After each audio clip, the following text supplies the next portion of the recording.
Hello दोस्तों, कैसे हो आप सब। डूमैक्स एजुकेशन हब में आपका स्वागत है।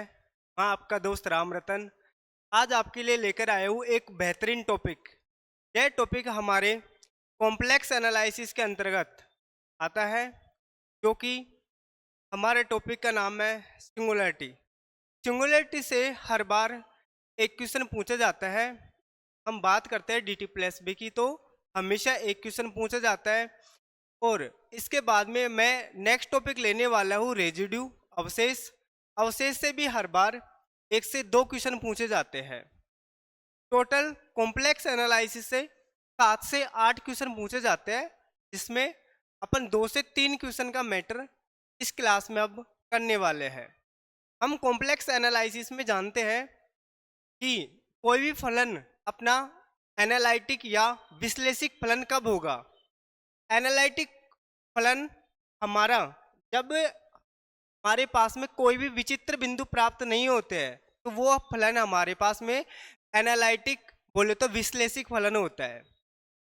और हमारे पास में यदि किसी फंक्शन के विचित्र बिंदु एग्जिस्ट करते हैं, तो वो फलन हमारे पास में विश्लेषिक या एनालिटिक नहीं होता है। तो हम देखेंगे इसी के रूप में हम आगे देखने वाले हैं ए पॉइंट z बराबर z0 is called a regular point और an ordinary point of a function fz if fz is analytic at z0। मतलब कि हमारे पास में विचित्र बिंदु प्राप्त नहीं है। दूसरी बात, वो एनालिटिक है। एनालिटिक होने का मतलब कोई भी सिंगुलर पॉइंट प्राप्त नहीं है, तो इसलिए वो हम इसको रेगुलर पॉइंट बोलते हैं। आगे देखते हैं, z0 called a singular point or a singularity of the function fz। और यदि हमारे पास में वो एनालिटिक फंक्शन नहीं है, तो उसको अपन क्या बोल देंगे कि z बराबर 0 पर या फिर z बराबर किसी भी बिंदु पर वो फलन हमारे पास में कैसा है, विश्लेषिक नहीं है, क्योंकि हमारे को वो सिंगुलर पॉइंट दे रहा है। तो दो चीजें समझ में आ गई क्या। पहली चीज ये समझ में आनी चाहिए, कोई भी फलन विश्लेषिक होगा तो हमारे पास में उसके विचित्र बिंदु प्राप्त नहीं होंगे, और विश्लेषिक नहीं होगा तो हमारे पास में उसके विचित्र बिंदु प्राप्त होंगे। वो विचित्र बिंदु हमारे पास में एक होंगे, दो होंगे या अनंत होंगे, इसके बारे में हम पढ़ने वाले हैं। Basically there are two type of singularity. सामान्यतः सिंगुलरिटी के दो प्रकार होते हैं। पहला हमारा होता है आइसोलेटेड सिंगुलरिटी और दूसरा होता है non isolated singularity. Isolated singularity को हिंदी में बोलते हैं वियुक्त विचित्रता, और नॉन आइसोलेटेड सिंगुलरिटी को हिंदी में बोलते हैं अवियुक्त विचित्रता।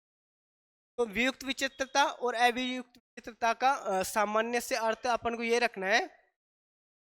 वियुक्त विचित्रता के अंतर्गत देखना है कि हमारे पास में यदि एक ही सिंगुलर पॉइंट प्राप्त हो रहा है, तो अपन उसको वियुक्त विचित्रता या आइसोलेटेड सिंगुलरिटी के नाम से जानेंगे। और यदि हमारे पास में एक से ज्यादा सिंगुलर पॉइंट प्राप्त हो रहे हैं, तो उसको अपन अवियुक्त विचित्रता या नॉन आइसोलेटेड सिंगुलरिटी के नाम से जानते हैं। बेसिकली इसका मीन्स यही होता है। अब देखो, अपन फुल डेफिनेशन देखेंगे। ए पॉइंट z बराबर z0 is said to be an isolated singularity of a function fz if there are exist a neighborhood of z0 which contain no other singularity of fz except z0।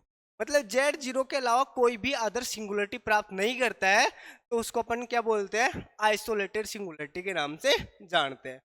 जैसे कि मैंने कोई भी function ले लिया कि f of z बराबर 1/z। अब मैं इसमें सिंगुलर पॉइंट हमारा यहाँ पर z बराबर कितना हो जाएगा, 0।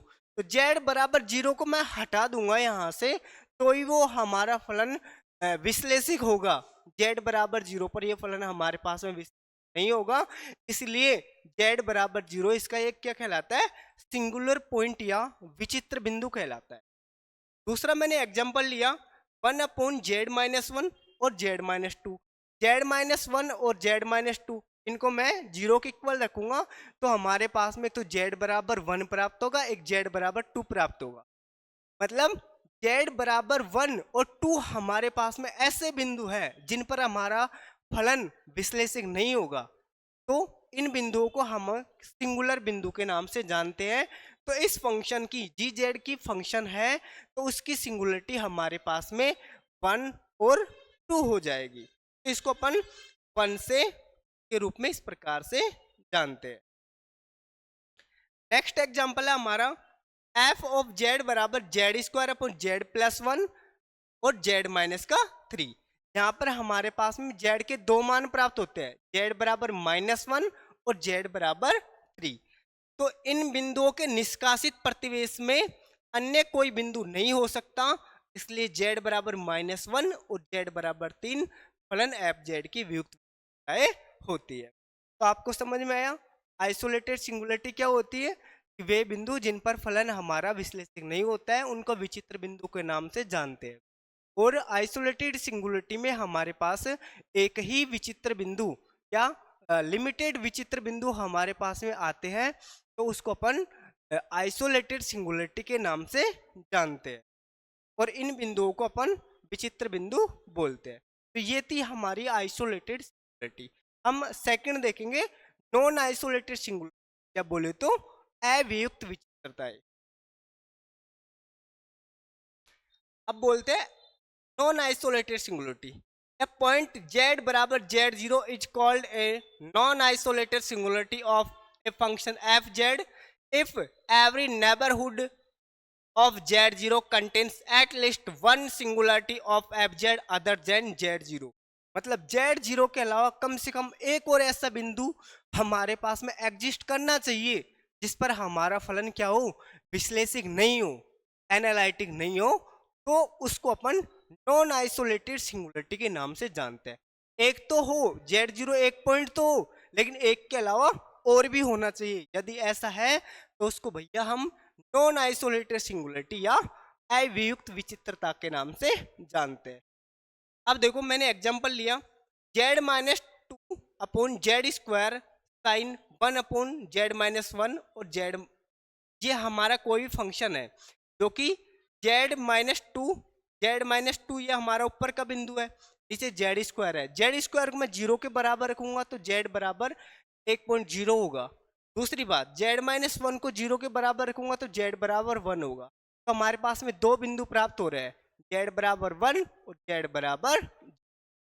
दूसरी बात कि f ऑफ z बराबर, सेकेंड एग्जाम्पल है log of z, every singularity of log z non isolated singularity. तो इसका मान हमारे पास में -∞, जिसको अपन शामिल नहीं करते से 1 तक हमारे पास में इसका मान एग्जिस्ट करता है। तीसरा एग्जांपल है जी जेड बराबर 1 अपॉन साइन 1 अपॉन जेड। अब इसमें क्या हो जाएगा, जेड बराबर, मैं इसको सोल्व कर देता हूँ थोड़ा। अब देखो इसको सोल्व करने के लिए कि साइन 1 अपॉन जेड बराबर 0 रखा, ये हमारे पास में कितना हो जाएगा, एन पाई के इक्वल हो जाएगा। क्या साइन एन पाई, क्या हमारे पास में साइन एन पाई के इक्वल हो जाएगा। तो 1 अपॉन जेड बराबर साइन से साइन कैंसिल हो गया, एन पाई हो गया, जेड बराबर हमारे पास में 1 अपॉन एन पाई हो जाएगा, जो कि मैंने यहाँ पर लिखा है। तो यहाँ पर n एक इंटीजर वैल्यू होती है, तो यहाँ पर मैं n के कितने भी मान रखूँ हमारे पास में सिंगुलर पॉइंट आते ही जाएंगे, और लगातार हमारे पास में एक पॉइंट के अलावा और भी सिंगुलर पॉइंट प्राप्त हो रहे हैं, तो अपन नॉन आइसोलेटेड सिंगुलरिटी के नाम से जानते हैं। यहाँ तक की चीजें आपको क्लियर हुई, बोलो। अब हम आगे देखेंगे। अब देखो नॉन आइसोलेटेड जो सिंगुलरिटी है, सिंगुलरिटी कौन सी वाली, आइसोलेटेड सिंगुलरिटी। तो आइसोलेटेड सिंगुलरिटी क्या थी, हमारे पास में वियुक्त बिंदु लगभग एक ही प्राप्त होता है, फाइनाइट वियुक्त बिंदु हमारे पास में प्राप्त होते थे, तो उसको अपन आइसोलेटेड सिंगुलरिटी के नाम से जानते हैं। अब जो अपने पास में आइसोलेटेड सिंगुलरिटी, उसके 3 प्रकार होते हैं। 3 प्रकार कौन कौन से होते हैं, पहला हमारा होता है अपने विचित्रता, इसको अपन रिमूवेबल सिंगुलरिटी के नाम से जानते हैं। दूसरा हमारे पास में होता है पोल, इसको अपन अनंत तक के नाम से जानते हैं। तीसरा हमारे पास में होता है एसेंशियल सिंगुलरिटी, जिसको अपन अनिवार्य विचित्रता के नाम से जानते हैं। अब प्रत्येक को अपन ज्ञात करने के दो दो प्रकार पढ़ेंगे कि दोनों प्रकार से अपन सिंगुलरिटीज को किस प्रकार से ज्ञात कर सकते। तो हमने कॉम्प्लेक्स एनालिसिस में देखा था जो लोरेंट श्रेणी होती है, लोरा प्रसार होता है, वो कुछ इस प्रकार से होता है। इस प्रकार से होता है कि एफ ऑफ जेड बराबर समीशन एन बराबर 0 से infinite n z minus a की power n plus summation n बराबर 1 से infinite b n z minus a की पावर माइनस का एन। ठीक है, तो यहाँ पर जो बी एन वाला पार्ट है, जो सेकंड वाला पार्ट है, इसको अपन प्रिंसिपल पार्ट बोले तो मुख्य भाग बोलते हैं, और जो शुरुआत का जो पार्ट है हमारे पास में, इसको अपन रेगुलर पार्ट बोलते हैं। इस वाले पार्ट की वैल्यू देखो हमारे पास में नीचे की साइड आएगी, मतलब 1 में समथिंग आएगी। तो 1 में आएगी मतलब हमारे पास में हर के अंदर पॉइंट आएंगे, हर के अंदर जो भी हमारे पास में फलन है तो उसको अपन मुख्य भाग के नाम से जानते हैं। तो हमारे पास में लोरेंट सीरीज का जो मुख्य भाग है, इसी के आधार पर हम तीनों प्रकारों को देखने वाले हैं। पहला है हमारे पास में अपने विचित्र, अपने विचित्रता को इंग्लिश में हम रिमूवेबल सिंगुलरिटी बोलते हैं।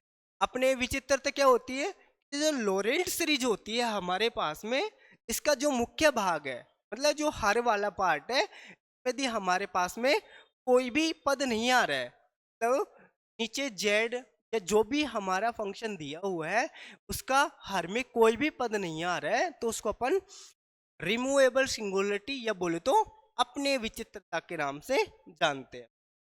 ये चीजें क्लियर हुई डेफिनेशन।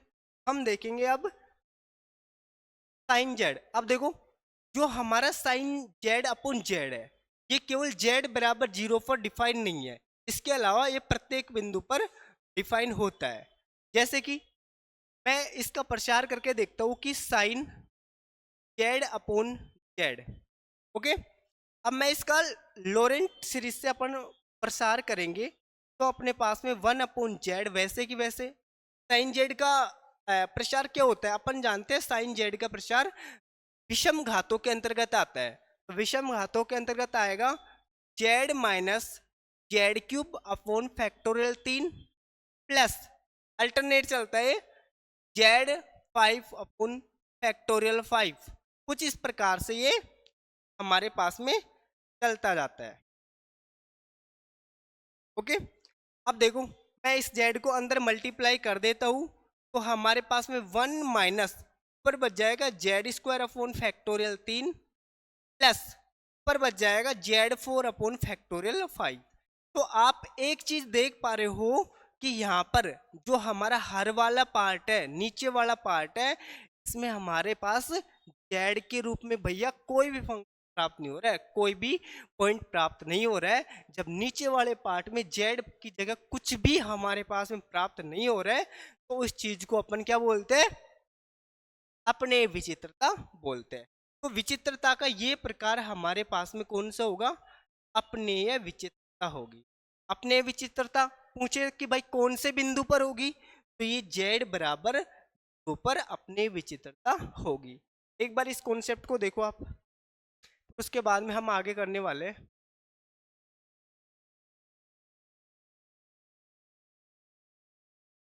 अब देखो नेक्स्ट एग्जांपल, नेक्स्ट एग्जांपल हमारा दिया हुआ है एफ ऑफ जेड बराबर ए की power Z minus 1 upon Z. अब इसका अपन लोरेंट प्रसार के द्वारा देखेंगे कि हम किस प्रकार से इसका सॉल्यूशन कर सकते हैं। अब देखो अपन जानते हैं 1/z वैसे की वैसे, e की पावर z का 1 plus z square upon factorial 2 plus z cube upon factorial 3, इस प्रकार से चलता जाता है। और -1 हमारा क्वेश्चन में दिया हुआ है, ये -1 हमने ऐसे कैसे लगा दिया, -1 से ये +1 कैंसिल हो जाएगा और अपन 1/z को जब अंदर मल्टीप्लाई करेंगे तो 1 plus Z upon factorial 2 plus z square upon factorial plus dot dot dot dot, इस प्रकार से हमारा चलता जाएगा। तो आपके एक चीज समझ में आ रही है क्या, भाई नीचे वाले टर्म में हमारे पास में जेड का कोई भी रूप नहीं आ रहा है। जब नीचे वाले पद में कोई भी रूप नहीं आ रहा है तो उसको अपन कौन सी सिंगुलरिटी बोलेंगे? अपने विचित्रता बोलेंगे, अपने विचित्र। और पॉइंट पूछे कि भाई किस बिंदु पर ये अपने विचित्रता होगी, तो जेड बराबर 0 पर ये अपने विचित्रता होंगी। नेक्स्ट देखो, अब आता है अपने विचित्रता। पहला हमने अपने विचित्रता को ज्ञात करने के लिए लोरेंट प्रसार के द्वारा देखा कि प्रिंसिपल पार्ट में कोई भी पद नहीं आ रहा है तो अपने पास में वो अपने विचित्रता। अब दूसरा हम देखेंगे कि लिमिट कॉन्सेप्ट के द्वारा हम उसको कैसे चेक करेंगे। तो देखो, यदि एक मानी फलन एफ जेड बिंदु जेड बराबर ए पर परिभाषित नहीं है, लेकिन लिमिट जेड टेंड्स टू ए, जो हमारे पास में जेड टेंड्स टू ए का मतलब यहाँ पर विचित्र बिंदु से है, z tends to a f of z not equal to infinite, मतलब हमारे पास में वो वैल्यू फाइनाइट प्राप्त होती है, तो उसको अपन जेड बराबर ए पर अपने विचित्रता कहते हैं। सीधी सी बात अपन को ये ध्यान रखनी है, जेड बराबर ए हमारे पास में एक विचित्र बिंदु होगा, जो विचित्र बिंदु हमें प्राप्त होता है उसी की हम क्या ले लेंगे, उसी के रेस्पेक्ट में लिमिट ले लेंगे और उस लिमिट का हम फंक्शन में रखकर उसका मान ज्ञात करेंगे। जैसे कि मैंने एग्जांपल ले रखा है कि ये हमारा एग्जांपल है। अब यहां से आप देखो, नीचे वाले पॉइंट को 0 के बराबर रखो, जेड बराबर 0, जेड बराबर 0 हमारे पास में एक सिंगुलर पॉइंट प्राप्त हो रहा है, जेड बराबर 0 सिंगुलर पॉइंट प्राप्त हो रहा है। तो मैं क्या करूंगा, इसमें 0 रख के देखूंगा कि 0 रखने पर यह हमारे पास में क्या बन रहा है। तो देखो, मैंने इस फंक्शन में पूरे की जगह 0 रखा, तो 1 माइनस कोस 0, कोस 0 का मान 1, 1 माइनस 1 ऊपर बन गए भैया 0। नीचे देखो, जेड की जगह 0 रखा तो नीचे बन गया 0। और जहां पर भी हमारे पास में 0/0 फॉर्म बनती है, हम टीएल हॉस्पिटल रूल अप्लाई कर देते हैं। टीएल हॉस्पिटल रूल क्या कहता है, ऊपर का उकलन ऊपर, नीचे का उकलन नीचे करना है। जो डीएल हॉस्पिटल कहता है वो हम कर देते हैं। देखते हैं कि करने पर हमारे पास में क्या प्राप्त होता है कि limit of z tends to वियुक्त बिंदु, विचित्र बिंदु, जो कि हमारे पास में कितना है 0, एफ ऑफ जेड बराबर कितना हो जाएगा, limit of z tend to 0, cos z 1 का उकलन 0, कोस जेड का माइनस साइन जेड, तो प्लस का हमारे पास में साइन जेड हो जाएगा, और जेड स्क्वायर का हमारे पास में 2z। ठीक है, वापिस से देखो 0 रख के देखो, साइन 0 की वैल्यू 0 और 2 इंटू 0 0, तो वापिस हमारे पास में ये फॉर्म 0/0 की बन रही है, और वापिस 0/0 की ये फॉर्म बन रही है। तो वापिस से अपन डीएल हॉस्पिटल रूल अप्लाई कर देंगे। तो डीएल हॉस्पिटल रूल वापिस से अप्लाई कर दो और देखते हैं कि हमारे पास में ये वैल्यू फाइनाइट प्राप्त होती है कि इनफाइनाइट प्राप्त होती है। साइन जेड का अवकलन हमारे पास में जेड अपॉन का 2।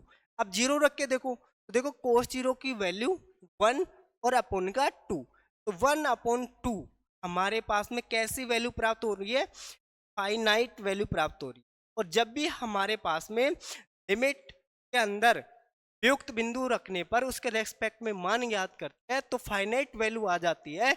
अभी मैंने आपको बताया वो विचित्रता हमारे पास में अपने विचित्रता होती है। समझ में आ गया कॉन्सेप्ट, बड़ा इजी कॉन्सेप्ट है। नेक्स्ट क्वेश्चन हमारे पास में है कि साइन जेड अपॉन जेड, इसको अपन पहले लोरेंट प्रसार के द्वारा किया था, अब अपन इसको लिमिट के कॉन्सेप्ट के द्वारा करने की कोशिश करेंगे। ये वैल्यू हमारे पास में भैया फाइनाइट आ रही है, इनफाइनाइट आ रही है, या फिर कुछ भी नहीं आ रही है, डज नॉट एग्जिस्ट है। तो देखते हैं, करते हैं। देखो वही लिमिट पॉइंट मैं कितना रख दूंगा, देख के समझ जाओ, मतलब वियुक्त बिंदु कितना आ रहा है, यहाँ पर 0 आ रहा है। वियुक्त बिंदु जब भी हमारे पास में 0 आ रहा है तो मैं इसकी क्या कर दूंगा, लिमिट रख दूंगा। तो limit z tend to 0 sine z on z, ये देखो हमारे पास में 0/0 का रूप बन रहा है, और जहां पर भी 0/0 बने तो अपन कौन सा हॉस्पिटल रूल लगा देंगे सॉरी डीएल हॉस्पिटल रूल लगा देंगे। तो साइन जेड का उकलन कोस जेड और जेड का कितना हो गया 1। तो कोस ऑफ जीरो की वैल्यू हमारे पास में कितनी प्राप्त होती है 1, जो की वैल्यू हमारे पास में फाइनाइट होती है। नेक्स्ट एग्जांपल है हमारे पास में ये वाला, इसमें इस वाले बिंदु को जीरो के बराबर रख दो तो जेड बराबर हमारे पास में 1 प्राप्त हो गया। जेड बराबर जो 1 प्राप्त हुआ है वो हमारे पास में वियुक्त बिंदु है, और वियुक्त बिंदु के रेस्पेक्ट में अपन क्या ले लेते हैं, लिमिट ले लेते हैं z square minus 1 upon z minus का 1। इसको मैं थोड़ा सा सोल्व करूँ तो limit of z ten to 1 और जेड प्लस 1, ये हो गया जेड माइनस का 1, और नीचे हो गया अपना जेड माइनस का 1, ये कैंसिल हो गया। तो limit of z ten to 1 कितना हो गया 1 प्लस 1 तो बराबर 2, जो कि हमारे पास में वैल्यू कैसी आई फाइनाइट। यदि फाइनाइट वैल्यू आ रही है लिमिट रखने पर तो हमारे पास में रिमूवेबल सिंगुलर बोले तो अपने विचित्रता होती है। नेक्स्ट हमको ये एग्जांपल दे रखा है, देखो इसको भी मैं लिमिट के कॉन्सेप्ट से सोल्व करने की कोशिश करूंगा। सबसे पहले इसको सोल्व कर लो, कोसेक जेड को 1 अपॉन साइन जेड रख दो माइनस का 1 अपॉन एलसीएम ले लो साइन जेड और जेड, ऊपर कितना बच गया जेड माइनस का साइन ऑफ जेड, ये हमारे पास में ऊपर बच रहा है। अब देखो और लिमिट कितनी ले लूँ मैं, लिमिट जेड टेन टू 0 ले लो, ठीक है, और limit z ten to f of पर। तो देखो मैं 0 रखूंगा तो 0 माइनस साइन 0 की वैल्यू भी 0 अपॉन 0 इंटू समथिंग, तो हमारे पास में ये फॉर्म 0 अपॉन 0 की फॉर्म बन रही है। तो डीएल हॉस्पिटल रूल लगा दो, लिमिट जेड टेन टू 0, ये हमारे पास में कितना बन जाएगा जेड का 1 साइन जेड का कोस ऑफ जेड अपॉन नीचे का अलग से करना है अपन को, पहला स्थिर दूसरे का उकलन कोस ऑफ जेड प्लस दूसरा स्थिर मतलब साइन ऑफ, ठीक है, ये हमारे पास में अवकलन हो गया। अब देखो वापिस जेड की जगह 0 रखो तो कोस 0 का मान 1, 1 माइनस 1 0, नीचे भी देखो कोस ऑफ 0 की वैल्यू 1, कोस ऑफ 0 की वैल्यू कितनी आ रही है नीचे भी हमारे पास में 1 आ रही है, 1 इंटू जेड, ये 0 हो गया इधर भी 0, तो इसका मतलब ये भी हमारे पास में 0 अपॉन 0 की फॉर्म बन रही है, यहाँ पर भी वापस 0 अपॉन 0 की फॉर्म बन रही है। तो हम डीएल हॉस्पिटल लगा देंगे, ऊपर लगा दो तो ऊपर बच जाएगा अपना साइन ऑफ जेड, और नीचे कितना हो जाएगा देखो पहला स्थिर कोस जेड मतलब साइन जेड हो जाएगा, फिर अपने पास में ऑफ जेड। बोलो यहाँ तक की चीजें दिक्कत है क्या, प्रेशर नहीं है, प्लस ऑफ, तो देखो हमारे पास में कितना हो गया, ये हो गया हमारे पास में limit z ten to 0 sine z upon 2 cos z minus का जेड साइन, ये हमारे को प्राप्त होता है। लिमिट जेड टेन टू 0 रखेंगे, 0 अपॉन ये 0 हो जाएगा, ये भी फंक्शन भी 0 हो जाएगा, और कोस 0 का मान हमारे पास में 1 होता है तो 0 अपॉन 2 प्राप्त होगा। तो ये हमारे पास में कैसा प्राप्त हो गया 0, इसका मतलब जो कि कैसी वैल्यू आ रही है हमारे पास में फाइनाइट वैल्यू आ रही है। तो फाइनाइट वैल्यू आ रही है तो हम इसको रिमूवेबल सिंगुलरिटी के अंतर्गत काउंट करते हैं, ठीक है। ये क्वेश्चन आपके लिए होमवर्क में है, बता देता हूँ ये 0 अपॉन 0 का फॉर्म बन रहा है, या फिर आप इसको लोरेंट सीरीज के प्रसार दोनों के द्वारा इसको आप कर सकते हो। नेक्स्ट है हमारा अनंतक, हिंदी में बोलते हैं इसको अनंतक, इंग्लिश में बोलते हैं पोल। तो पोल क्या होता है इसको भी अपन दोनों तरह से जानेंगे। पहला इसका लोरेंट प्रसार के द्वारा जानेंगे, लोरेंट प्रसार के द्वारा इसमें क्या है मुख्य भाग में सीमित पद प्राप्त हो रहे हैं तो इसको अपन अनंतक या पोल के नाम से जानते हैं, और मुख्य भाग में कुछ भी प्राप्त नहीं हो रहा तो अपने विचित्रता के नाम से जानते हैं। तो इसको मुख्य भाग में पद प्राप्त होंगे लेकिन सीमित पद प्राप्त होंगे, जैसे कि हमारा दे रखा है कि एफ ऑफ जेड बराबर sine z upon z cube. देखो मैं जब साइन जेड का प्रसार करूंगा तो जेड माइनस हो जाएगा Z cube upon factorial 3 plus Z 5 upon factorial 5। उसी प्रकार से जेड 7 अपॉन फैक्टोरियल, इस प्रकार से लगातार चलता जाएगा। और 1 अपॉन जेड क्यूब ऐसे कैसे, अब देखो मैं 1 अपॉन जेड क्यूब को अंदर मल्टीप्लाई कर रहा हूँ तो हमारे पास में इस प्रकार से कुछ पद प्राप्त हो रहे हैं।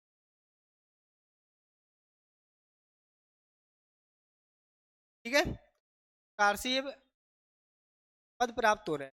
तो नीचे की साइड देखो, नीचे की साइड हमको केवल एक ही जेड स्क्वायर मिल रहा है, मतलब मिल तो रहा है ना, पर कैसा, सीमित मिल रहा है। इसको अपन किस नाम से जानेंगे, पोल या अनंतक के नाम से जानेंगे। नेक्स्ट नेक्स्ट हमारा ये क्वेश्चन दे रखा है। इस क्वेश्चन को भी अपन पहले तो लॉरेंट सीरीज के प्रसार के द्वारा ही करने वाले हैं। 1 अपॉन जेड माइनस ए का क्यूब इंटू साइन का कितना हो गया, z minus a minus z minus a upon factorial plus z minus 5 upon का जेड माइनस ए 5 फैक्टोरियल 5। और ऐसे ऐसे हमारे पास में चलता जाए, तरह मल्टीप्लाई कर दो तो 1 अपॉन जेड माइनस ए का होल स्क्वायर माइनस का जेड माइनस, ये तो हमारे पास में पूरा टर्म कैंसिल होने वाला है, हमारे पास कैंसिल हो जाएगा। तो 1 अपॉन का 3 प्लस जेड माइनस ए का होल स्क्वायर अपॉन फैक्टोरियल। इस प्रकार से हमारे पास में टर्म चलते जाएंगे। यहाँ पर भी हम देख पा रहे हैं नीचे की साइड जेड माइनस ए का स्क्वायर, मतलब केवल एक ही पद प्राप्त हो रहा है, मतलब कि नीचे के भाग में हमको सीमित पद प्राप्त हो रहा है, सीमित पद ही प्राप्त हो रहे हैं, तो अपन पोल के नाम से जानते हैं।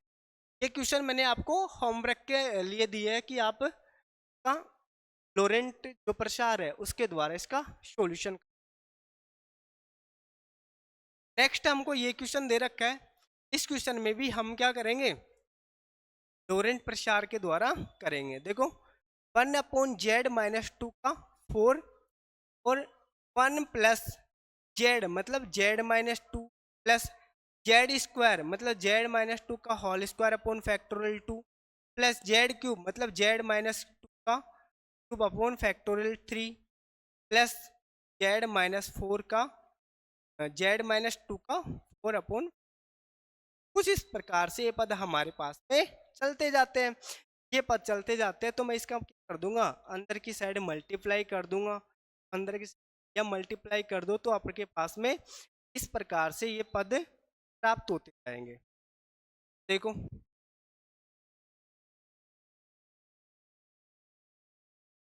ये हमारे पास में इस प्रकार से कुछ पद प्राप्त हो रहे हैं।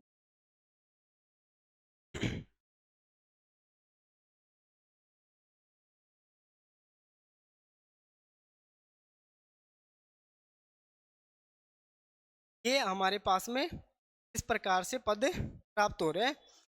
तो आपको एक चीज देखने पर पता चल रही होगी, इसमें हमारे पास में नीचे की साइड पद तो प्राप्त हो रहे हैं, लेकिन एक टर्म, दो टर्म, तीन टर्म और चार टर्म तक ही प्राप्त हो रही है। अब अपन जेड की घात में मैं यहाँ पर -5 रखता, जेड की घात 5 रखता और अपोन नीचे जेड की घात कितनी है, पूरे की घात 4 है, तो मतलब टर्म हमारे पास में ऊपर आना स्टार्ट हो जाते, ऊपर आना स्टार्ट हो जाते, मतलब नीचे टोटल टर्म हमारे पास में कितनी आई, नीचे हमारे पास में 4 ही टर्म आई है, जो कि हमारे पास में कैसी है, फाइनाइट टर्म है। तो लोरेंट सीरीज के प्रसार में यदि हमारे पास में प्रिंसिपल पार्ट में मुख्य भाग में फाइनाइट टर्म प्राप्त हो रही तो अपन अनंतक या पोल के नाम से जानते हैं। अब देखो दूसरा कॉन्सेप्ट क्या कहते हैं कि limit of z tend to 0 f of z बराबर इनफाइनाइट होता है, मतलब मैं जेड की जगह 0 रख दूं लिमिट में तो हमारे पास में फलन इनफाइनाइट के तौर पर बन जाता है। जो हमारे पास में वियुक्त बिंदु होते हैं उस उसको मैं फलन के अंतर्गत रख दूं तो हमारे पास में इनफाइनाइट बन जाता है। जेड बराबर ए का क्या कहलाता है, अनंतक कहलाता है। का मतलब जो हमारे पास में विचित्र विचित्र बिंदु प्राप्त होते हैं ना, वो उसका अनंतक कहलाता है। देखते हैं इस क्वेश्चन। अब देखो, लिमिट जेड टेंड टू, जैसे कि मैंने ले लिया 1, ठीक है। अब देखो Z plus 2 upon z minus का 1 जेड स्क्वायर का। अब देखो मैं इसकी जगह मैं देखो भैया 1 रख दूंगा ना नीचे, इसकी जगह मैं कितना रख दूंगा 1, 1 रख दूंगा तो 1 माइनस 1 कितना हो जाएगा 2, ऊपर रखा 1, 1 प्लस 2 3, 3 अपॉन 0 मतलब कि समथिंग अपॉन 0, तो वो वैल्यू हमारे पास में कैसी आती है, वो वैल्यू हमारे पास में इनफाइनाइट आती है। वही चीज तो मैंने आपको बताई कि लिमिट पॉइंट हमें वियुक्त बिंदु के रेस्पेक्ट में रखते हैं तो हमारे पास में वो इनफाइनाइट आ रहा है, तो वो हमारे पास में पोल कहलाता है या अनंतक कहलाता है। आप चाहो तो यहाँ पर से जेड स्क्वायर प्लस 1 बराबर 0 रखोगे तो जेड की हमारे पास में 2 वैल्यू आएगी। आप दोनों वैल्यू को यहाँ पर इसमें रखोगे तो भी हमारे पास में वो वैल्यू कैसी होगी, इनफाइनाइट वैल्यू बना देगी। नेक्स्ट हम करते हैं इसके अंतर्गत एफ ऑफ जेड बराबर 1 अपॉन जेड स्क्वायर। अपन देखते हैं कि पोल ज्ञात करने के लिए जो नीचे वाली वैल्यू होती है इसको मैं 0 के इक्वल रखूंगा, तो जेड बराबर 0 हमारे पास में एक अनंतक या बोले तो उसका वियुक्त बिंदु होगा। तो उसका ऑर्डर पूछे कि भाई कितने ऑर्डर का होगा, तो यहाँ पर लिख रखा है जेड स्क्वायर मतलब घात कितनी है 2, तो कितने कोटि का अनंतक होगा 2 कोटि का, तो जेड बराबर 0 एक 2 कोटि का अनंतक हमारे में प्राप्त होता है। एक एग्जाम्पल हमारे पास में ये दे रखा है एफ ऑफ जेड बराबर e की पावर जेड माइनस का 1। आप इसको करना, मैंने इसको इस प्रकार से किया, आप चाहे तो इसको लिमिट्स के कॉन्सेप्ट से करो, आप चाहो तो इसको लॉरेंट सीरीज के प्रसार से आप करके देख सकते हो। उसी प्रकार से पूछा है इसके पोल क्वेश्चन है हमारा एफ ऑफ जेड बराबर Z square upon Z square plus 1 Z plus 2 का 4 की घात 4। तो इसका पूछा है कि इसके अनंतक हमारे पास में क्या हो गए।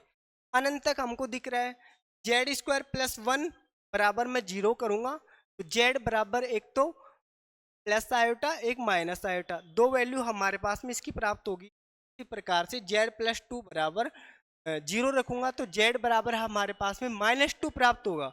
अब पूछे ये कितनी कोटि का अनंतक होगा, तो भैया जेड बराबर -2 होगा, वो हमारे पास में 4 कोटि का अनंतक प्राप्त होगा। उसी प्रकार से ये हमारा क्वेश्चन दिया हुआ है कि एफ ऑफ जेड बराबर Z minus 1 upon Z square plus 1। तो पोल के लिए अपन क्या करते हैं जेड स्क्वायर प्लस 1 नीचे वाली वैल्यू को 0 के बराबर करते हैं, जेड बराबर प्लस माइनस आयोटा, मतलब कि ये हमारे पास में का अनंतक प्राप्त हो। अनंतक में हम क्या कर रहे हैं, 3 कॉन्सेप्ट देखिए। पहला, लॉरेंट सीरीज के प्रसार में के मुख्य भाग में हमारे पास में सीमित पद आ रहे हैं तो भी हमारे पास में वो अनंतक या पोल कहलाता है। दूसरा, जब हमारे पास में जो वियुक्त बिंदु या विचित्र बिंदु प्राप्त हो रहे हैं इसको मैं लिमिट के रेस्पेक्ट में रखूंगा तो हमारे पास में वो इनफाइनाइट बना रहे, तो उसको भी मैं अनंतक या पोल के नाम से जानूंगा। तीसरी चीज, जो हमारे पास में हर वाला पार्ट होता है उसको मैं 0 के बराबर रखता हूं तो भी हम उससे अनंतक इसके प्राप्त कर रहे हैं। नेक्स्ट चीज है हमारे देखो एफ ऑफ जेड बराबर cos x by 2 upon sine x by 2। इसको मैं करने के लिए क्या करूंगा, कोस एक्स बाई 2 वैसे के वैसे, साइन एक्स बाई 2 को 2 साइन एक्स बाई 2 और कोस एक्स बाई 2 में रख दूंगा। कोस एक्स बाई 2 से कोस एक्स बाई 2 कैंसिल हो गया तो हमारे पास में साइन एक्स बाई 2 बराबर मैंने 0 रखा, ये हमारे एन पाई के इक्वल प्राप्त होता है। साइन एन पाई के इक्वल प्राप्त होता है तो एक्स बाई 2 बराबर एन पाई, या बोले तो एक्स बराबर कितना हो जाएगा यहाँ पर 2n पाई। एक्स बराबर हमारा यहाँ से 2n पाई हो जाएगा और n का मान यहाँ पर इंटीजर पर डिपेंड करता है कि इसकी वैल्यू कितनी होगी। देखो उसी प्रकार से f ऑफ z बराबर टेन जेड को मैं sine z upon cos z लिख सकता हूँ। तो कोस ऑफ जेड नीचे वाला मान है, इसको मैं पोल के नाम से जानते हैं। पोल को मैं जीरो के बराबर रख दूंगा, तो कोस ऑफ जेड बराबर जीरो। तो कोस ऑफ जेड बराबर हमारे पास में हो जाएगा 2n, ठीक है, 2n प्लस 1 और पाई बाई 2। तो यहाँ पर मैं n का मान रखता जाऊंगा, ये हमारे पास तो पोल आते जाएंगे, ठीक है। उसी प्रकार से साइन पाई बाई 2 है, इसका आप करके देखना कि आंसर हमारे पास में आइसोलेटेड सिंगुलरिटी आएगा। तो आइसोलेटेड सिंगुलरिटी के हमारे पास में कौन सा आएगा, पोल आएगा, रिमूवेबल आएगा, वो चीज आपको इसके अंतर्गत चेक करनी है। अब देखो कि number of pole of the function f z बराबर 10 1 अपॉन जेड, एफ जेड बराबर 10 1 अपॉन जेड, इसमें अपने पास में इनफाइनाइट पोल प्राप्त होते हैं। अब आती है अपने पास में सेकंड, अवियुक्त विचित्रता। अवियुक्त विचित्रता को मैंने शुरुआत में समझा दिया कि एक से ज्यादा अपने पास में जो कौन से पॉइंट प्राप्त होते हैं, विचित्र बिंदु प्राप्त होते हैं, उसको अपन अवियुक्त विचित्रता के नाम से जानते हैं। देखो limit point of poles of f z is non isolated essential singularity. तो लिमिट पॉइंट जो भी पोल प्राप्त होता है उसके जो लिमिट पॉइंट होते हैं तो अपन नॉन आइसोलेटेड तो होती है, दूसरी बात वो एसेंटियल सिंगुलरिटी भी हमारे पास में होती है। हर वाला जो पार्ट होता है उसको अपन लिमिट पॉइंट ऑफ जीरोज के नाम से जानते हैं। जो अंश वाला पार्ट होता है उसको लिमिट पॉइंट ऑफ जीरोज के नाम से जानते हैं, और जो हर वाला पार्ट होता है इसको लिमिट पॉइंट ऑफ पोल्स के नाम से अपन जानते हैं। अब देखो एफ जेड बराबर 1 upon sine pi by 2, 1 upon sine pi by 2, इसको मैं जब सोल्व करूंगा तो साइन पाई बाई 2 बराबर 0 रखूंगा, ठीक है। अपन जानते हैं ये कितना होता है, साइन एन पाई के इक्वल होता है, ठीक है। तो हमारे पास में पाई बाई 2 बराबर कितना हो जाएगा, एन और पाई, ठीक है, एन पाई हो जाएगा, पाई से पाई कैंसिल हो गया, तो अपने पास में कितना हो जाएगा, ये हमारे पास में हो जाएगा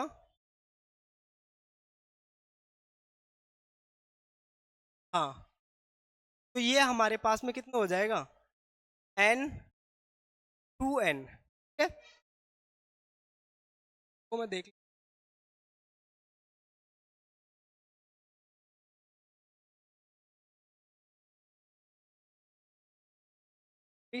इस क्वेश्चन में ये पाई बाई 2 नहीं है, ये हमारा पाई बाई जेड है। पाई बाई जेड बराबर 0, जो कि हमारे पास में साइन एन पाई के बराबर होता है।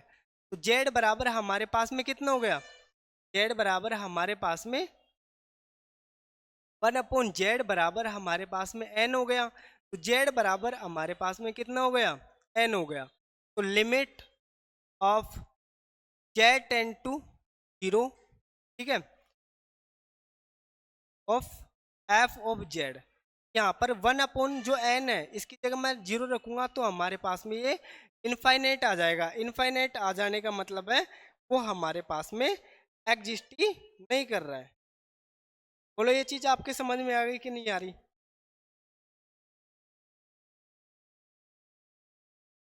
या फिर आप दूसरे कॉन्सेप्ट से इसको किस प्रकार से करोगे कि जो देखो दूसरा कॉन्सेप्ट अपना क्या कहता है, जो लिमिट पॉइंट ऑफ पोल है, पोल मतलब अपनी हर वाली वैल्यू, तो हर वाली वैल्यू ये है, तो इसको मैं 0 के बराबर रख दूं तो n बराबर हमारे पास में कितना हो जाएगा 0। तो ये z बराबर 0 पर हमारे पास में कौन सी सिंगुलरिटी हो जाएगी, z बराबर 0 पर हमारे पास में आइसोलेटेड असेंटियल सिंगुलरिटी हो जाएगी। नेक्स्ट एग्जांपल है हमारा कि एफ ऑफ जेड बराबर 10 जेड एट जेड बराबर इनफाइनाइट। इसको अपन को चेक करना है। एफ ऑफ जेड बराबर sine z upon cos z, ठीक है। अपन क्या करेंगे, जेड बराबर जब भी इनफाइनाइट पर अपन ज्ञात करते हैं तो इसमें अपन जो जेड है इसकी जगह अपन कुछ मान लेते हैं, 1 में समथिंग मान लेते हैं।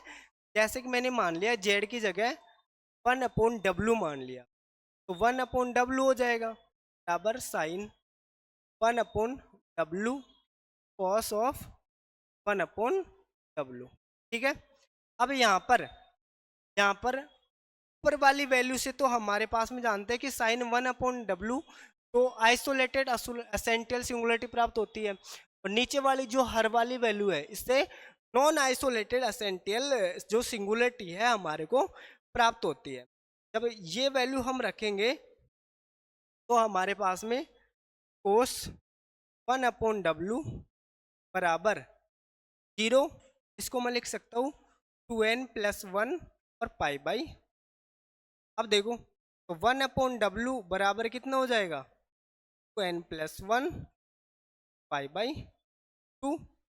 W बराबर कितना हो जाएगा 1/n+1 और पाई बाई। तो इस प्रकार से हमारे पास में इसके मान आते जाएंगे, तो ये हमारे पास में एक नॉन आइसोलेटेड एसेंटियल सिंगुलरिटी बनती है। ठीक है। अब नेक्स्ट एग्जांपल हम देखते हैं। नेक्स्ट एग्जांपल, और मैंने एग्जांपल लिए नहीं, आप और एग्जांपल करने के लिए आपके पास में राजस्थान यूनिवर्सिटी में चलने वाली बीएससी थर्ड ईयर में कॉम्प्लेक्स एनालिसिस की बुक का उपयोग कर सकते हो, या फिर आपके पास में जो भी सीट अवेलेबल है उनका उपयोग कर सकते हो, या फिर और भी अधिक क्वेश्चनों की आपको प्रैक्टिस करनी है विद सॉल्यूशन, तो यूमैक्स एजुकेशन हब में उजाला सर के निर्देशन में आपके लिए हर टॉपिक के लिए अलग से सीट बनाई गई है, जिसमें आपको थ्योरी और क्वेश्चंस दिए गए हैं। जिसमें राजस्थान की बात करें तो college lecturer 2023, Rajasthan set 2023, MSc entrance 2024। इसके अलावा जो CUET PG होती है, जो दिल्ली यूनिवर्सिटी वगैरह में एंट्रेंस एग्जाम लगती है एडमिशन के लिए, तो CUET 2024 वहाँ तक के क्वेश्चन ऐड किए हुए हैं। तो आप चाहो तो हमारी सीटों का भी प्रयोग कर सकते हो प्रैक्टिस के लिए। बाकी आप फुल डिटेल से इस टॉपिक को पढ़ना चाहते हो तो ऐप को एक्सेस करो, वहाँ से आप कोर्स को बाई कर सकते हो जो कि नॉमिनल प्राइस में रखा हुआ है। अब हम करेंगे रेजिडू। रेजिडू से भी हर बार 1 से 2 क्वेश्चन पूछे जाते हैं, जो कि हमारे पास में लोरेंट सीरीज है दी गई है, उसी के आधार पर इसको अपन करने वाले हैं। तो देखो लोरेंट सीरीज के द्वारा हम क्या जानते थे कि एफ ऑफ जेड बराबर वही एन समीशन एन बराबर 0 से infinite n z minus Z0, या Z0 की जगह ABC कुछ भी पॉइंट हो सकता है, मतलब वो हमारे पास है वियुक्त बिंदु होता है। तो समीशन एन बराबर 0 से infinite n z minus Z0 की power n plus summation n बराबर 1 से infinite n z minus Z0 पर माइनस n, ये हमारा लोरेंट एक्सपेंशन के नाम से इसको अपन जानते हैं। तो देखो रेजिडू निकालने के लिए अपन क्या करेंगे, तो Z माइनस Z0 है, मतलब जो अपना प्रिंसिपल पार्ट है, प्रिंसिपल पार्ट में अपन जो Z माइनस Z0 है इसके रेस्पेक्ट में अपन वैल्यू अपन फाइंड करने वाले हैं। जैसे कि हमारे पास में यहाँ पर an जो पार्ट था रेगुलर में an, तो उसका मान ये होता है, और bn जो प्रिंसिपल पार्ट है उसके अंदर ये मान होता है। an बराबर होता है 1/2 पाई आयोटा समाकलन ft t माइनस Z0 की पावर n+1 dt का मान n बराबर 1 से इन्फाइनाइट तक जाता है, और bn बराबर 1/2 पाई iota ft t minus Z0 की पावर माइनस n+1 जिसका मान n बराबर 1 से इन्फिनिटी तक जाता है। ठीक है। If f z is analytic at Z0, कि हमारा कोई फलन z बराबर Z0 पर विश्लेषिक होता है, तो उसका जो रेजिडू है वो हमारे पास में 0 के इक्वल प्राप्त हो रहा है। समझ में आया क्या चीज़ है कि विश्लेषिक हमारे पास में होगा तो विचित्र बिंदु नहीं होंगे। जब हमारे पास में भैया विचित्र बिंदु ही नहीं होंगे तो अपन क्या करेंगे, उसकी सिंगुलरिटी की ही कल्पना नहीं कर सकते। जिस प्रकार से सिंगुलर ना नहीं कर सकते प्रकार से यदि हमारे पास किसी बिंदु पर वो एनालिटिक है तो रेजिड्यू की कल्पना भी नहीं की जा सकती, तो मतलब रेजिड्यू भी हमारे पास हो जाएगा, जीरो हो जाएगा। If f z has a removable singularity, अपने विचित्रता मतलब लोरेंट श्रेणी के मुख्य भाग में कोई भी पद नहीं आए तो at z zero then residue of f z z zero बराबर जीरो। यहां तक की चीजें आप देखो एक बार।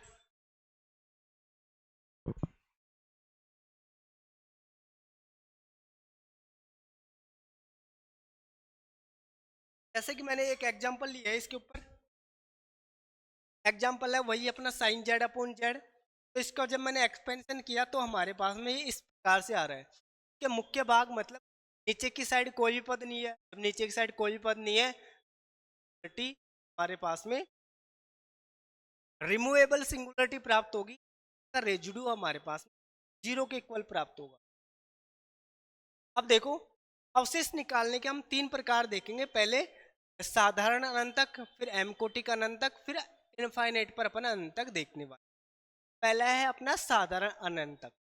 साधारण अनंतक के अंतर्गत हम क्या जानते हैं, जो अपना एन तक जाता है, ये एन तक जाता है तो एन बराबर में यहाँ पर एक ही लेने वाला, एक ही लेने वाला हो, इसका मतलब तो हमारे पास में पोल प्राप्त होता है, सिंपल पोल प्राप्त होता है, तब एक ही हमारे वैल्यू प्राप्त होती है, फाइनाइट वैल्यू प्राप्त होती है, मैं बोलूंगा साधारण अनंतक के नाम से जानूंगा।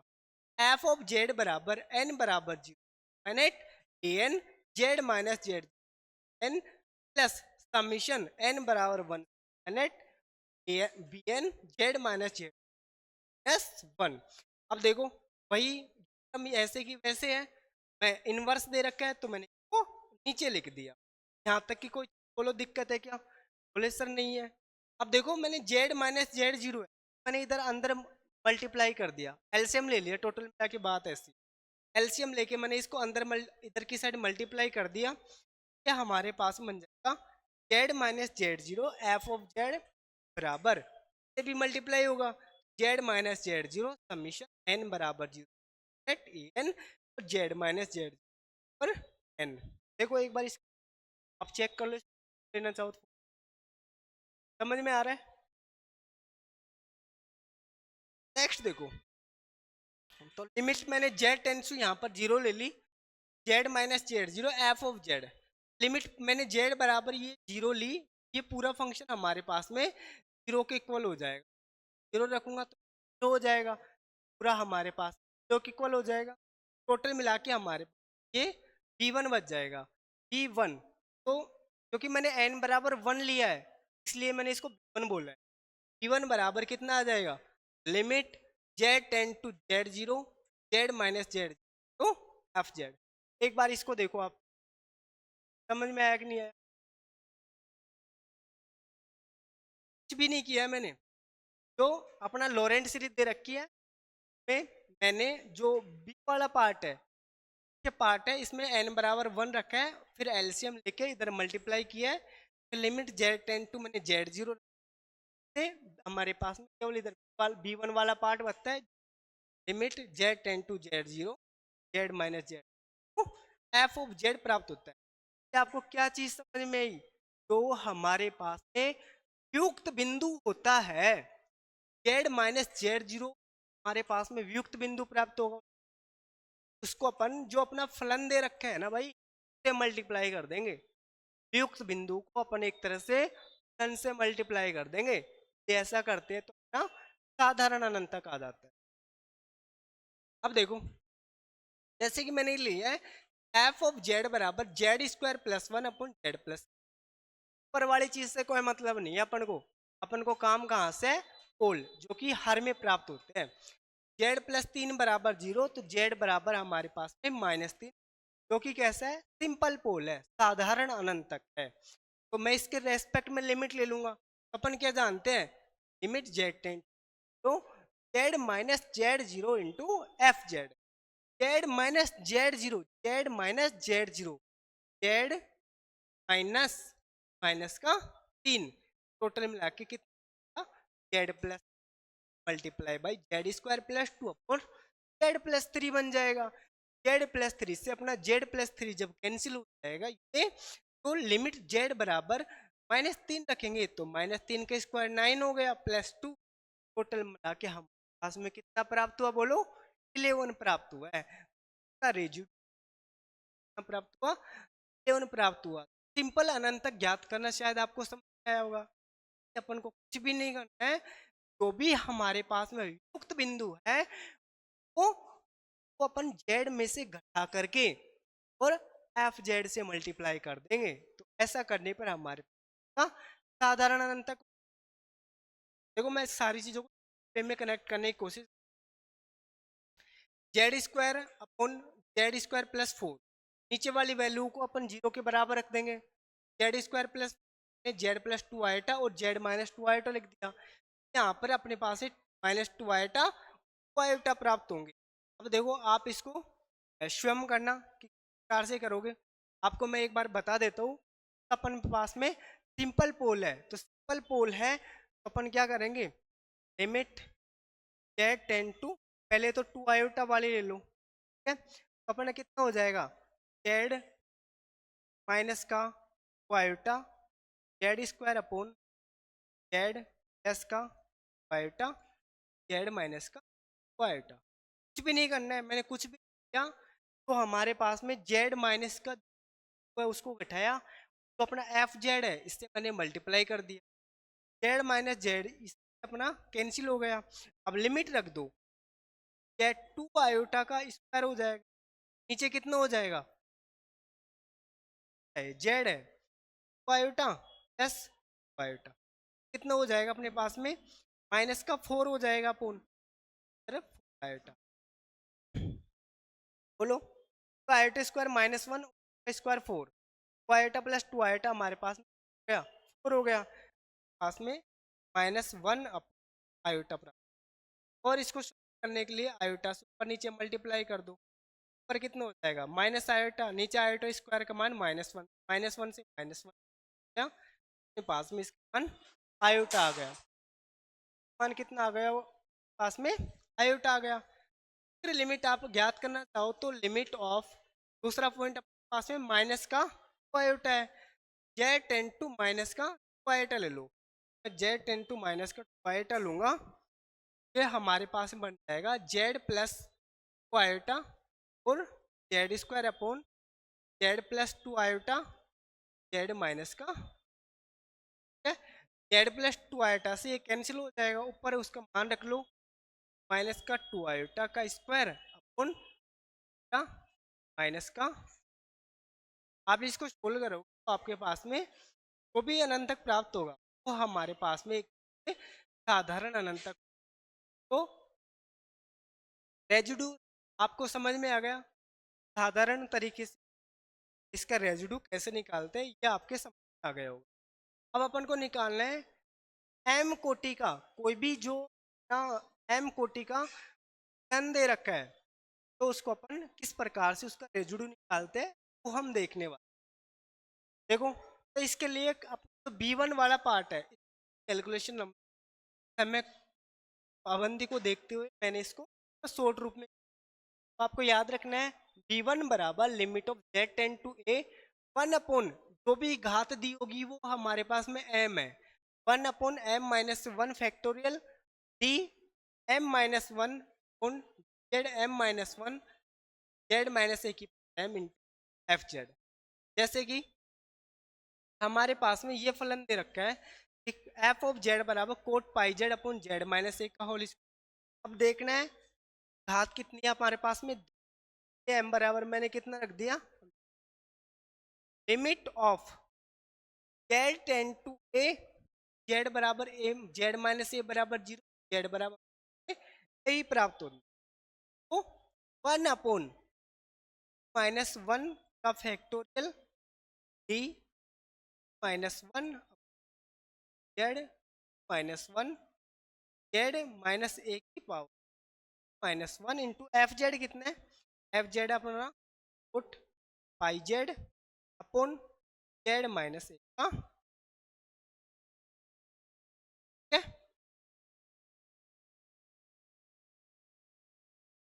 ए पावर m माइनस वन मनी। अब देखो m की जगह हमारे पास में कितना है, जगह हमारे, अब देखो ये कैंसिल हो गया और हमारे पास में माइनस वन वन और फैक्टोरियल वन का मान होता है वन अपॉन जेड, समझ गया, ऑफ पाई जेड। ठीक है, तो कितना हो जाएगा, कोट कोट जेड मतलब माइनस का कोसेक स्क्वायर जेड, पाई और है मल्टीपल में माइनस का स्क्वायर, या हमारे इसका क्या होता है, आंसर प्राप्त होता है। तो आपको सिर्फ ये फॉर्मूला याद रखना है कि बी वन बराबर limit z tend to a one upon m minus one factorial d m minus one upon z m minus one और जेड माइनस ए की m into f of z. आपको ये formula याद रखना। आगे देखो, क्या हमको दिया हुआ है, यहाँ पर नीचे वाली वैल्यू को जी बराबर पुट किया तो हमारे पास में जेड बराबर minus one by minus one iota और माइनस का टू आयोटा हुआ। तो जेड बराबर माइनस वन दो बार प्राप्त हुआ है, मतलब एम की एम बराबर कितना हो गया, एम बराबर हमारे दो हो गया, टू आयोटा और माइनस टू आयोटा एक एक बार अलग अलग प्राप्त हुआ है। तो इसकी गणना अपन सिंपल पोल के साधारण अनंतक के हिसाब से करेंगे। साधारण अनंत अपन जो भी वियुक्त होता था उसको जेड में से घटाते थे और एफ जेड से मल्टीप्लाई कर देते, हिसाब से अपन कर लेंगे। पहला मैंने ज्ञात किया है जेड बराबर माइनस वन पर, जेड बराबर माइनस वन मतलब एम का है one upon m minus one मतलब two minus one, limit z ten to minus one, d दो की जगह d m minus one upon d z m minus one, d दो माइनस एक अपॉन डी जेड दो minus एक, आपसे यहाँ पर जेड प्लस वन पर ये बन जाए, जेड प्लस वन का से हमारे पास में कैंसिल आउट हो जाएगा। कैंसिल होने के बाद में अपन क्या कर देंगे, पर नीचे अवकलन कर देंगे, अवकलन करने के बाद में अपन z ten to minus one रखेंगे तो पास में माइनस फोर 25 वैल्यू प्राप्त होती है। वैल्यू अपने कितनी प्राप्त होती है, माइनस फोर्टीन अपॉन 25। देख लो एक बार मैंने कैसे किया।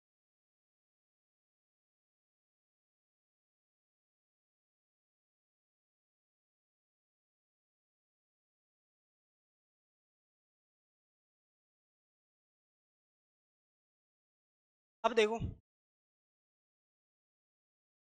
अब इसका रेजिड्यू साधारण अनंत तक निकालेंगे टू आयोटा पर, तो limit of z ten to iota, okay कितना रख देंगे, जेड माइनस का two iota in f of z, f of z कितना हो जाएगा, जेड स्क्वायर माइनस का z upon, sir cancel out हुआ था, ये कितना हो जाएगा, देखो फंक्शन कितना था ये, जेड प्लस वन का होल,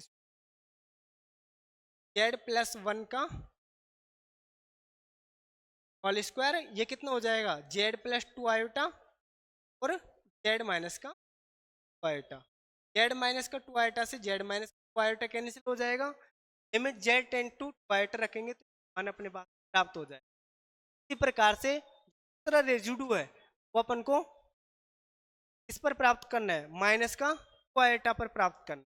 जब माइनस का टू आयोटा पर मैं इसको प्राप्त करूंगा, यहाँ पर ये माइनस नौ के प्लस की वैल्यू हो जाएगी, ये आपस में नीचे प्लस वाले से प्लस वाला कैंसिल हो जाएगा और limit of z ten to minus का टू आयोटा रख देंगे तो उसकी वैल्यू प्राप्त हो जाएगी। तो इसमें अपन ने दो काम किए, पहले से तो दो कोटि का अपने पास में प्राप्त हो रहा था अनंत तक, इस एक्सपेक्ट में अपन ने इसका मान निकाला, उसके बाद में माइनस का टू आयोटा और टू आयोटा प्राप्त हो रहा है, उसके मैंने इसके साधारण अनंत तक, ठीक है।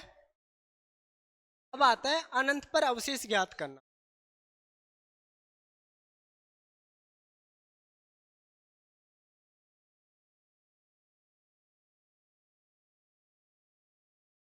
देखो अपन को अनंत तक, अनंत पर अवशेष ज्ञात करने के लिए क्या करना है, सिंपल सा वही कॉन्सेप्ट है, लिमिट जेड टेन टू ए, अपन को क्या करना है, एफ ऑफ जेड में माइनस जेड से और मल्टीप्लाई कर देना है, या फिर दूसरे में जाने जब अपन इसका प्रसार करेंगे ना तो वन अपॉन जेड, तो अपने पास में नीचे वन अपॉन जेड बनेगा, उसका ऋणात्मक गुणांक अपन को लेना है। जो भी 1/z का ऋणात्मक गुणांक होगा या 1/z का गुणांक होगा, तो अपन माइनस से मल्टीप्लाई कर देंगे तो हमारे पास में उसका रेजिड्यू प्राप्त हो जाए। जैसे एफ ऑफ जेड बराबर z³ - 1। मैंने कुछ नहीं किया, यहाँ से z² कॉमन ले लिया, z³ इसकी जगह हो गया 1, तो 1 - 1/z²। z² से z³ में कैंसिल हो जाएगा, केवल z बच जाएगा। इसको ऊपर ले लिया तो माइनस की पावर, इसकी पावर -1 हो। z इंटू इसका मैं प्रसार खोलूंगा, 1 + 1/z² + 1/z की घात 4। इस प्रकार से लगातार जाएगा। मैंने z को अंदर मल्टीप्लाई कर दिया तो z प्लस यहाँ z से z कैंसिल हुआ तो 1/z। ये हमारे पास में जो 1/z प्राप्त हुआ है, आपको ऋणात्मक गुणांक लेना है। इसका ऋणात्मक गुणांक मतलब 1/z प्लस का है, तो इसका ऋणात्मक गुणांक मतलब जो -1 होगा तो क्या हो जाएगा, ऋणात्मक गुणांक। ठीक है, कि 1/z 1 से मल्टीप्लाई हो रहा है और इसका ऋणात्मक गुणांक कितना हो जाएगा भाई, -1 प्राप्त हो जाएगा। ये क्वेश्चन भी सेम ऐसे है, z³ - z² + 1/z³ पर से मैंने z³ कॉमन ले लिया, z³ से z³ कैंसिल कर दिया तो 1 - 1/z + 1/z³। 1/z का ऋणात्मक गुणांक देना है तो -1 ऑलरेडी है, तो -1 इंटू -1, तो हमारे पास में इसका जो गुणांक हो जाएगा 1/z का +1 हो जाएगा, रेजिड्यू हो जाएगा। उसी प्रकार से ये हमको क्वेश्चन दे रखा है, इसके अंतर्गत हम इस प्रकार से इसका रेजिड्यू ज्ञात कर सकते हैं। ठीक है, देख लो एक बार, समझ में आ रहा है। नेक्स्ट अब आते हैं कोशिश अवशिष्ट प्रमेय। कोशी अवशिष्ट प्रमेय क्या कहती है, जो हमारे पास में रेजिड्यू को अलग अलग मान प्राप्त हुए हैं, चाहे वो m कोटि के प्राप्त हुए हो या फिर साधारण प्राप्त हुए हो या फिर इनफाइनाइट प्राप्त हुए हो, इनफाइनाइट पर प्राप्त हुए हो, तीनों प्रकार के कुछ भी प्राप्त हुए हो, जो अपने पास में अलग अलग अवशिष्ट है, उन सब का अपन योग कर देते हैं, वो कोशी रेजिड्यू थ्योरम। यही हमारी कोशी रेजिड्यू थ्योरम है कि फलन एफ जेड संवर्त परिरेखा सी के अंदर स्थित परिमित वियुक्त विचित्र बिंदुओं z1 z2 zn के अतिरिक्त सी के भीतर तथा पर विश्लेषिक है, तथा माना z1 z2 पर एफ जेड के अवशेष क्रम है r1 r2 rn है, तो संवर्त परिरेखा समाकलन c f of z d z बराबर 2 आयोटा से और मल्टीप्लाई करना है, ये विशेष ध्यान रखना है। इसको 2 आयोटा से मल्टीप्लाई करता है तो अलग अलग रेजिड्यू का क्या हो जाता है, सम r1 + r2 + rn। ठीक है, इसको अपन तार से लिख, देखो क्वेश्चन हमारा ये है z² - 1 का होल स्क्वायर और z-2। अब देखो मैं इसको 0 के बराबर रखूंगा तो z-1 का होल स्क्वायर बराबर 0, तो z की एक वैल्यू प्राप्त होगी, z बराबर 1, लेकिन ये कितने बार प्राप्त हो रहा है, 2 बार प्राप्त हो रहा है। जब इसकी कोटि मतलब कितनी हो जाएगी, 2 कोटि हो जाएगी, तो अपन m कोटि के अनंत तक ज्ञात करते हैं, उसी हिसाब से इसकी रेजिड्यू ज्ञात करेंगे। तो ये मैंने इसकी रेजिड्यू ज्ञात करने के लिए, तो रेजिड्यू ऑफ z बराबर लिमिट सबसे पहले इस वाले भाग से प्राप्त की, लिमिट z टेंड टू, ये अपना साधारण अनंत तक है, इसलिए z - z0 into f Z, तो z-2 इंटू एफ जेड मतलब z² ये है, z-2 से z-2 कैंसिल हो गया, 2 मैंने इसका मान रखा तो हमारे पास 4 प्राप्त हो जाता। ठीक है, तो फर्स्ट वाला पार्ट था, इसमें m बराबर 2 था, ठीक है, z बराबर अपना 1 था, तो 1/(m-1) 2 -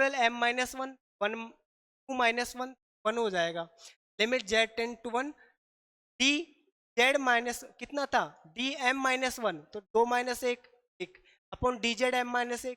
इसी प्रकार से z - a, z-z0 की पावर m, z-z0 से कितना है यहाँ पर 1, तो z- की पावर 1 का होल स्क्वायर, ये अपना एफ जेड, तो पूरा कैंसिल आउट होके अपन क्या कर देंगे, इसका अवकलन करेंगे। अवकलन करने पर हमारे पास में इसकी वैल्यू आ रही है -3। उधर से वैल्यू हमारे पास में आई है 4 और इधर से वैल्यू हमारे पास में आई है -3। तो अपन क्या करते थे, रेजिड्यू कोशी थ्योरम के अंतर्गत जो अलग अलग रेजिड्यू हमारे पास में अवशेष प्राप्त हुए हैं उनका अपन क्या कर देते हैं, क्या योग कर सम कर देते हैं। तो 4 2 पाई आयोटा और 4 -3 हो जाएगा 2 पाई आयोटा, इसका आंसर हो जाएगा। उसी प्रकार से अपन इसका भी ज्ञात कर सकते हैं। आप देख लो इसका।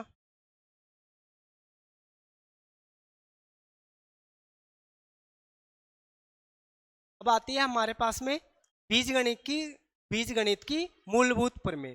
कोटि n is greater than equal 1 के अतिरिक्त बहुपद का कम से कम एक शून्य अवश्य होता है, या फिर कोटि n के प्रत्येक बहुपद के ठीक है n शून्य होते हैं। तो ये बीजगणित की मुख्य प्रमेय थी। तो अपन कॉम्प्लेक्स एनालिसिस के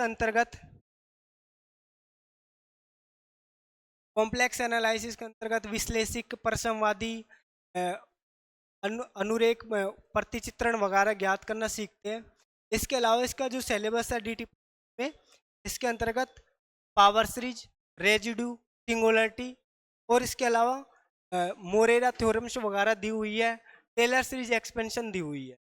तो मैंने आपको इस क्लास के अंदर सिंगुलरिटी, रेजिड्यू कंप्लीट करवा दिया है। आप और क्वेश्चन की प्रैक्टिस करना। टेलीग्राम ग्रुप पर भी प्रैक्टिस के लिए क्वेश्चन डाल दिए जाएंगे। इसके बाद में पावर सीरीज लेने वाला हूँ और पावर सीरीज के बाद में हम टेलर सीरीज और जो अपना टेलर सीरीज के साथ ही मोरेरा थ्योरम वगैरह जो इंटीग्रेशन वगैरह के टॉपिक है कॉम्प्लेक्स एनालिसिस के, उनको लेंगे। तब तक के लिए आप इन क्वेश्चंस की प्रैक्टिस करो और कुछ भी समझ में नहीं आ रहा हो तो आप कमेंट करके बता सकते हो। हमारा टेलीग्राम ग्रुप यूमैक्स एजुकेशन हब है, उसको आप ज्वाइन करो। इसके लिंक वीडियो के डिस्क्रिप्शन में प्रोवाइड करवा दी जाएगी।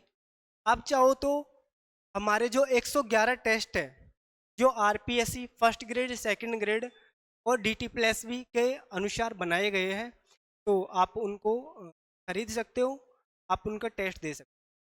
बाकी जल्दी ऑफलाइन सेंटर पर भी दिसंबर में जो राजस्थान में आरपीएससी संस्कृत डिपार्टमेंट की वैकेंसी है, उनके लिए भी ऑफलाइन और ऑनलाइन दोनों टेस्ट से सीरीजें आपको प्रोवाइड करवा दी जाएगी। तब तक के लिए आपको थैंक यू। जय हिंद, जय भारत। मिलते हैं अगली क्लास में। स्वस्थ रहो, मस्त रहो, अपना ख्याल रखो, बड़ों को सम्मान दो।